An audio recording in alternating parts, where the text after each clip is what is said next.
యోహాను సువార్త 14వ అధ్యాయం 18 నుంచి కొన్ని వచనాలు చదువుకుందాం. మిమ్మును అనాథులనుగా విడువను, మీ యొద్దకు వత్తును. కొంతకాలమైన తరువాత లోకము నన్ను మరి ఎన్నడూను చూడదు. అయితే మీరు నన్ను చూతురు. నేను జీవించుచున్నాను గనుక మీరును జీవింతురు. నేను నా తండ్రి యందును, మీరు నా యందును, నేను మీ యందును ఉన్నామని ఆ దినమున మీరెరుగుదురు. నా ఆజ్ఞలను అంగీకరించి వాటిని గైకొనువాడే నిన్ను ప్రేమించువాడు.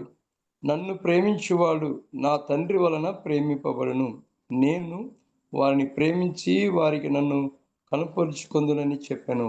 దేవుని నామానికి స్తోత్రం కలుగును గాక.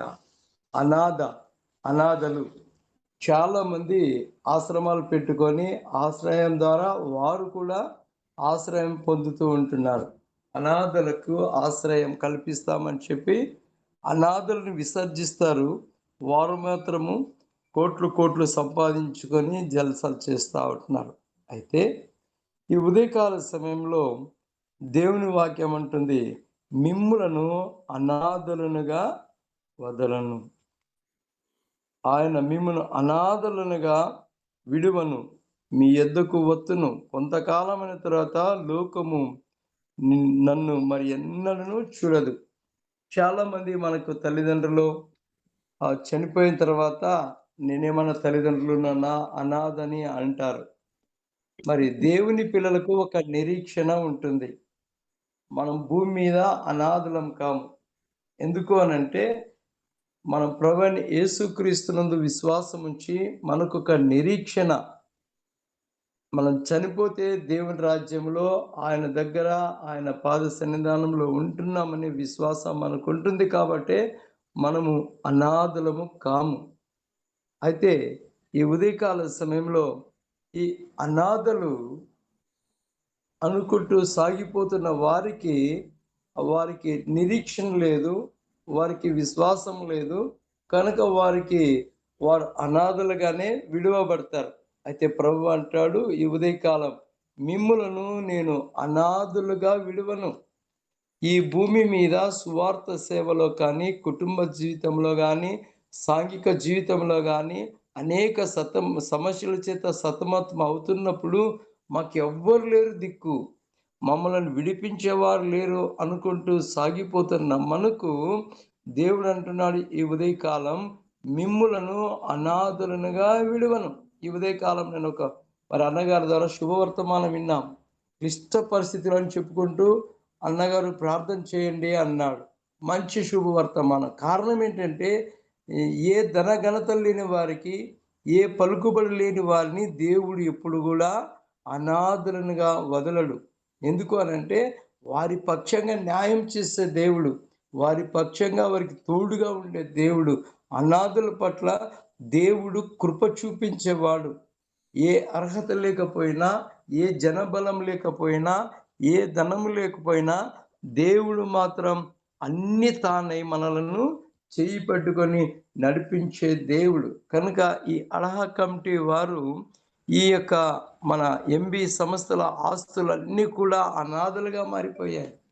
ఎందుకంటే అన్నీ అమ్మేసినారు, అవి నిరాశ్రయంగా ఉన్నాయి. దాని కొరకు దేవుడు ఒక కమిటీని ఏర్పాటు చేసి అనాథగా ఉన్న మెడికల్ సెంటర్ అయితేనేమి, బైబిల్ కాలేజ్ అయితేనేమి, కాలేజీలు అయితేనేమి, స్కూళ్ళు అయితేనేమి, వాటన్నిటికీ ఒక దిక్కుగా ఏర్పాటు చేసుకొని వారి ద్వారా దేవుని పని దేవుడు చేయించుకుంటున్నాడు.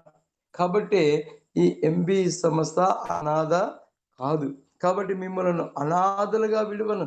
దీని కొరకు ప్రయాసపడుతున్న వారికి దేవుని కృప తోడుగా ఉంది కాబట్టి అన్ని విషయాల్లో మనం చెప్పుకుంటూ పోతే, ప్రార్థన చేస్తే ఎంబీ జూనియర్ కాలేజ్ అయితేనేమి, మరి మెడికల్ సెంటర్ దగ్గర స్థలాలు అయితేనేమి, మరి ఈ విధంగా ప్రార్థన చేసుకుంటూ పోతుంటే కొంతమంది బలహీనులను కూడా దేవుడు బలపరిచాడు. సమస్యలతో ఉన్న వారికి సహాయం చేశాడు. చదువుకొంచున్న పిల్లలను మరి వారి జీవితాల్లో ఒక మంచి పాస్ అయ్యి వారు ఉన్నతమైన స్థాయిలలో ఉన్నారు. కాబట్టి దేవుడు మనం చేస్తున్న ప్రార్థనలకు మనల్ని జవాబిచ్చి మనకు సహాయం చేశాడు. మనల్ని అనాథలుగా వదలలేడు. చాలా మంది దీంట్లోకి వచ్చి తిరిగి వెళ్ళిపోయిన వారు అనాథలుగా మారిపోయారు.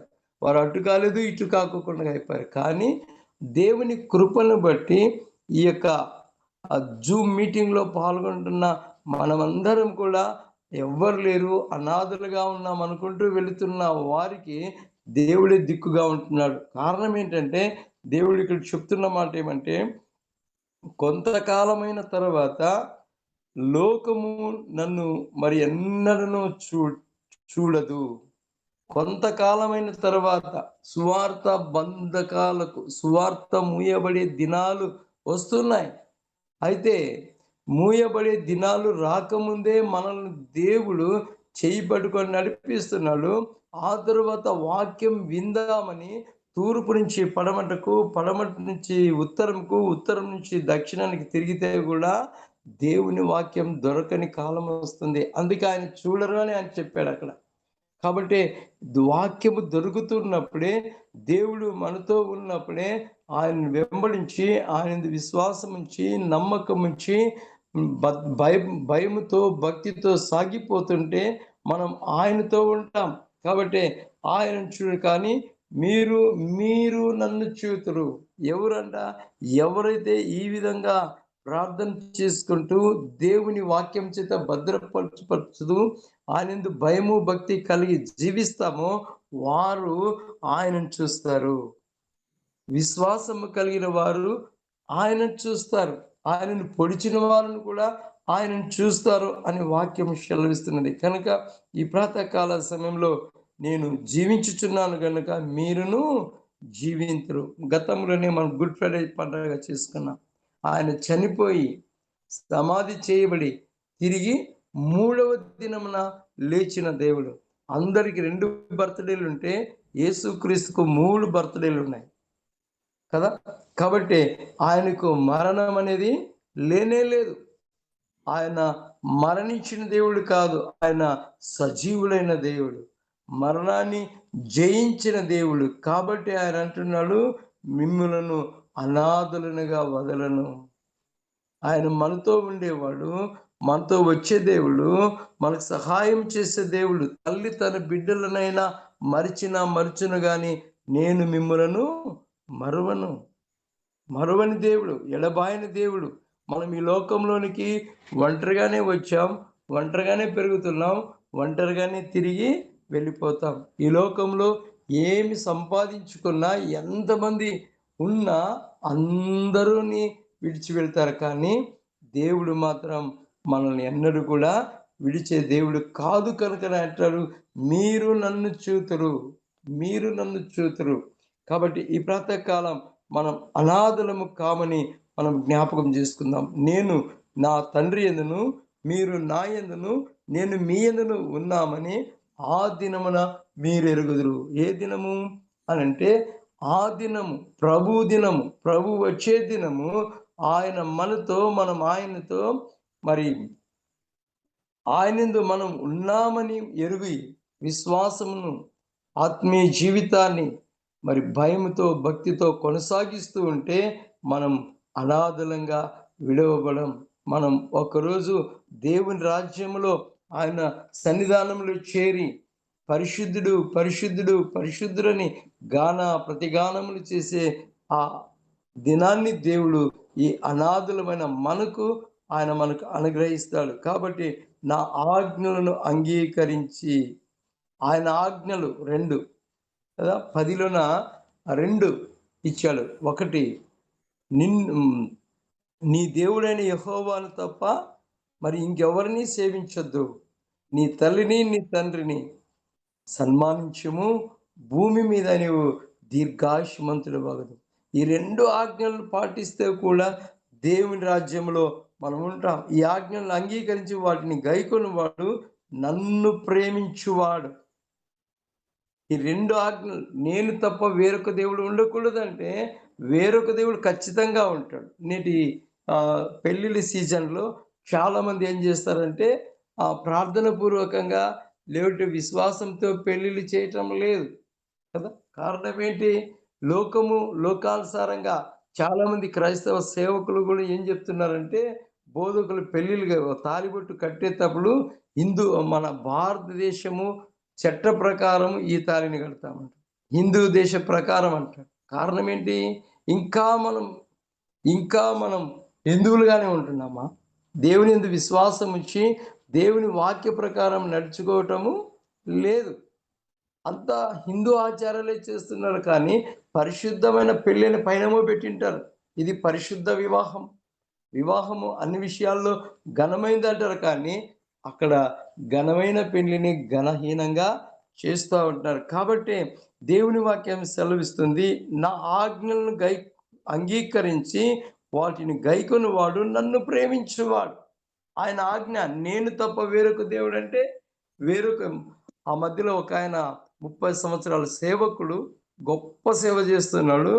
ఇంకా పాత దేవుణ్ణే ముందు చెప్తాడు. నేను గుండు కొట్టుకుంటుంటిని, ఊరు తిరుగుతుంటిని, కొబ్బరికాయలు కొడుతుంటిని. 30 సంవత్సరాలైనా ఇంకా ఆ అన్య దేవతలను ముందు పెట్టి తర్వాత సువార్త చెప్తాడు. ఇంకెక్కడ సేవకుడు? మనం గతంలో ఏమో అయ్యున్నాము, అది వదిలిపెట్టాలా, ముందుకు ప్రభుని చూస్తూ ముందుకు సాగి వెళ్ళాల. కాబట్టి ఆజ్ఞ, మనం అనాథులం కాదు కాబట్టి ఆయన ఆజ్ఞలను అనుసరిస్తూ ఆయన ప్రేమలో ఆయన దయలో సాగిపోతుంటే ఎంత ఆశీర్వాదము, ఎంత దీవెనో. కాబట్టి ఈ ఉదయకాల సమయంలో నన్ను ప్రేమించువాడు నా తండ్రి వలన ప్రేమింపబడును. చూడండి ఎంత గొప్ప మాట. అనాథులమైన మనల్ని ఆయన అంటాడు, నన్ను ప్రేమించువారు నా తండ్రి వలన ప్రేమించబడుదురు. ఈ లోకంలో మనం దేవుడిచ్చిన ఆజ్ఞల ప్రకారం పాటించుకుంటూ పోతే మనం పశువుల మీద కానీ, జంతువుల మీద కానీ, చెట్లను కానీ ప్రేమిస్తూ ఉంటాం. అలాగే మనుషులు మాత్రం సాధ్యమైనంత వరకు ప్రేమించాం. కుక్కకి ఇచ్చినటువంటి విలువ మనుషులకు ఇవ్వటం లేదు. ఒక చెట్టుకి ఇచ్చినటువంటి విలువ మనుషులకు ఇవ్వటం లేదు. కారణం ఏంటంటే మన బుద్ధి, మన ఆలోచనలు అలాగా ఉంటాయి. కాబట్టి ఈ ఉదయకాలం దేవుణ్ణి ప్రేమిస్తే దేవుడు కూడా, తండ్రి కూడా మనల్ని ఏం చేస్తాడంట? ప్రేమిస్తాడు. ఎట్లా ప్రేమించాలి అని అంటే ఆయన చెప్తున్నాడు కదా, 1 తిమోతి 5వ అధ్యాయం 3వ వచనం, అనాథలైన విధవరాండ్రను సన్మానించుము. అనాథలైన విధవరాండ్రు, చాలా మంది ఆ భర్త ఉన్నంత వరకు ఆమెకి చాలా ఉంటుంది, చాలా విలువ ఉంటుంది. భర్త చనిపోయిన తర్వాత సమాజంలో కానీ, కుటుంబంలో కానీ ఆమెకి ఎక్కడ కూడా విలువ ఇయ్యరు. ఏదైనా కార్యం చేస్తుంటే అమ్మ నీవు రావద్దు అంటారు. ఏదైనా ప్రార్థన పొద్దున్న లేచిని అమ్మ నీవు ఎదురుగా రావద్దు అంటారు. కారణం ఏంటి? ముండమోపి అని కదా. దేవుడు అంటాడు, అనాథలను మీరు ప్రేమించండి. మరి మనం ఏం చేస్తున్నాం? ఈ లోకానుసారంగా వారిని ద్వేషిస్తున్నాం. ఏ కార్యం చేయనా ఫస్ట్ వాళ్ళే ముందు ఉండాల. ఎందుకంటే వాళ్ళు పవిత్రులు, వాళ్ళు పవిత్రంగా ఉంటారు. ఇప్పుడు అనాథులు చనిపోయిన తర్వాత వాళ్ళకి లోకాశలు కూడా తక్కువే. లోకంలో ఉండేటువంటి తీసేసి పవిత్రంగా తల్లి గర్భం నుంచి ఎట్లాగొచ్చారో అట్లనే ఉంటారు. వాళ్ళ మీద ఏమి సొత్తులు కానీ ఏమి కానీ ఉండవు. కాబట్టి ఈ ప్రాతకాల సమయంలో దేవుణ్ణి ప్రేమించితే, మనము ఆయనను ప్రేమిస్తే తండ్రి ప్రేమ మన మీద ఉంటుంది. కాబట్టి మనం అనాథలంగా విడువబడం కనుక ఆయన ఆజ్ఞలను గైకొని ఆయన మాట విని ఆయనది విశ్వాసంతో సాగిపోతే నీవు అనాథవు కానే కావు. నీవు అనాథువు కానే కావు. ఈ లోకంలో అనాథలుగా ఉండొచ్చేమో కానీ చనిపోతే దేవుని రాజ్యంలో వేవేల కోట్ల దేవదూతల చేత మనము పరిచర్య చేయించుకుంటున్నాం. కనుక ఈ ప్రాతకాల సమయంలో మిమ్ములను అనాథులనుగా విడువను, మిమ్మలను అనాథులుగా విడువను. కాబట్టి హెబ్రీయులకు రాసిన పత్రికలు అంటాడు, హెబ్రీయులకు రాసిన పత్రిక 13వ అధ్యాయం 5వ వచనంలో, ధనాపేక్ష లేని వారై మీకు కలిగిన వాటితో తృప్తి పొంది ఇండుడి, నిన్ను ఏమాత్రమును విడువను, నిన్ను ఎన్నడను ఎడబాయను అని ఆయనయే చెప్పాను కదా.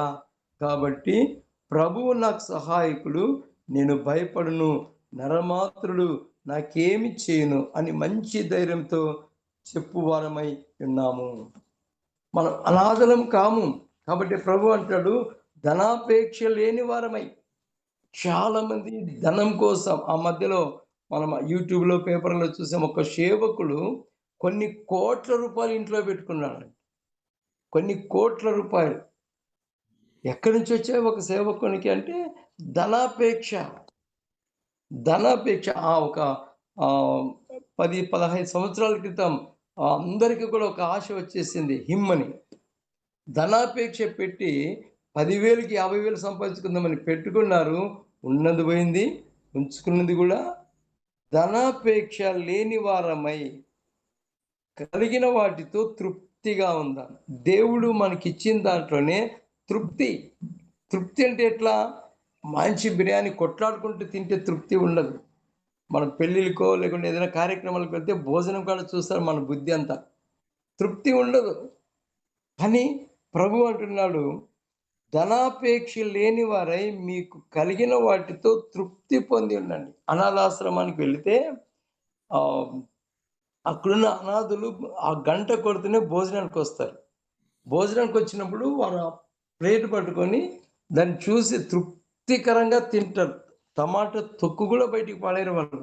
ఎందుకంటే దేవుడు మాకు ఆశ్రయంలో మంచి భోజనం ఇచ్చిన తృప్తి. వాళ్ళకి ఇంకా ధనం కానీ, ఆస్తులు కానీ, ఉద్యోగాలు కానీ, ఇండ్లు కట్టాలని కానీ, వాహనాలు కొనాలని కానీ వాళ్ళకి ఆశ లేదు. ఎందుకంటే వాళ్ళు అనాథులు. మనం కూడా భూమి మీద ఉన్న మనము అనాథలమే. ఏదో ఒకరోజు సమస్తమును విడిచి వెళ్ళవలసిన వారమే. ఎన్ని ఉన్నా, ఏమి ఉన్నా ధనాపేక్ష లేని వారమై కలిగిన వాటితో తృప్తి పొంది ఉండండి. నిన్ను ఏమాత్రమును విడవను. ఈ ప్రాతకాలం మనల్ని ఎప్పుడు కూడా చెయ్యి విడిచే దేవుడు కాదు. చెయ్యి ఏ సమయమైనా నువ్వు దేవుని చెయ్యి నీవు వదిలినా ఆయన మాత్రం నీ చెయ్యి విడువడు. ఎందుకంటే సృష్టించిన సృష్టికర్త, మనకు తండ్రి, దేవుడు, రక్షకుడు, విమోచకుడు, ఆశ్రయం ఇచ్చే ఆ దేవుడు మనతో ఉన్నాడు కాబట్టి మనల్ని ఎప్పుడు కూడా చెయ్యి విడవడు. నేను ఒక మాట అంటాను, ఈ ఎంబీ ఆస్తుల కొరకు ఎంత ప్రయాసపడుతున్నా దేవుడు మాత్రం ఇంతవరకు చెయ్యి విడవలేదు. చెయ్యి పట్టుకొని నడిపిస్తున్నాడు. పగలైనా రాత్రి అయినా ఒకరోజు దానికి ఒక మంచి దినాన్ని మనం చూస్తున్నామనే నిరీక్షణతో సాగిపోతున్నాం కాబట్టి ఆయన విడువడు. అంతేకాదు ఎన్నడు ఎడబాయడు అని ఆయనే చెప్పాను కదా. ఎవరు చెప్పారు ఈ మాట? లోకంలో ఏ ప్రధానమంత్రి చెప్పలా, ఏ రాష్ట్రపతి చెప్పలా, ఒక జీసీ నాయకులు ఎవరు కూడా చెప్పింది లేదు. దేవుడు చెప్తున్న మాట, నిన్ను విడువను. చాలా మంది ఫ్రెండ్స్ అయితే కానీ మనం చచ్చిపోయిన వరకు ఇట్లే ఉంటామంటారు. మరి భార్యాభర్తలు అయితే ప్రమాణం చేసి తప్పాడు, ఎంతవరకు నమ్మకంగా ఉంటామమ్మా అంటే చనిపోయేంత వరకు అంటారు. ఏదైనా సౌకర్యం తక్కువైనప్పుడు చెయ్యి విడిచి వెళ్ళిపోతారు. అయితే దేవుడు మాత్రం మనల్ని అమ్మ గర్భంలోకి వేసినప్పటి నుంచి తిరిగి ఆయన రాజ్యం చేరేంత వరకు మన చెయ్యి పట్టుకొని, అందుకే అంటాడు, చూడుము నిన్ను నా అరచేతుల మీద చెక్కుకొని ఉన్నాను, నా ముద్దు టుంగరముగా పెట్టుకొని ఉన్నాను. ఈ లోకంలో ఎవరు చెప్పని మాట ఇది. ఆయనయే చెప్పాడు, నిన్ను విడువను, నిన్ను అనాథలుగా విడువను, ఎన్నడూ ఎడబాయను. కష్టమైన, వ్యాధులైనా, సమస్యలైనా, రోగాలైనా, ఇరుకులైనా, ఇబ్బందులైనా అందరూ నిన్ను విడివచ్చేమో కానీ దేవుడు మాత్రం మనల్ని ఎప్పుడు కూడా విడిచే దేవుడు కాదు. అందుకే ఒక పాట పాడతారు, అందరూ నన్ను విడిచినా నీవు నన్ను విడువానంటివే, నా తల్లియు నీవే, నా తండ్రియు నీవే, నా తల్లి తండ్రి నీవే యేసయ్యా. అందరూ విడిస్తారంట, ఎవరు మనతో ఉండేవాళ్ళు లేరు. అయితే ప్రభు అంటాడు, ఆయనయే చెప్పుచున్నాడు ఏమని, ఆయన నిన్ను ఏమాత్రమును విడువడు, నిన్ను ఎన్నడను ఎడబాడు. కాబట్టి ప్రభు నాకు సహాయకుడు. ఎవరు నీకు సహాయకుడు? ఎవరు నీ హెల్పర్? ఎవరు నీకు దయ చూపించే వాళ్ళంటే ప్రభువే. ప్రభువు మనతో ఉండగా మనము దేనికి భయపడిన అవసరము, సేవలో కానీ, సువార్తలో కానీ, ఎక్కడికి వెళ్ళినా ప్రకటిస్తూ ఉంటే దేవుడే మనకు తోడు. దేవుడే మనకు సహాయకుడు.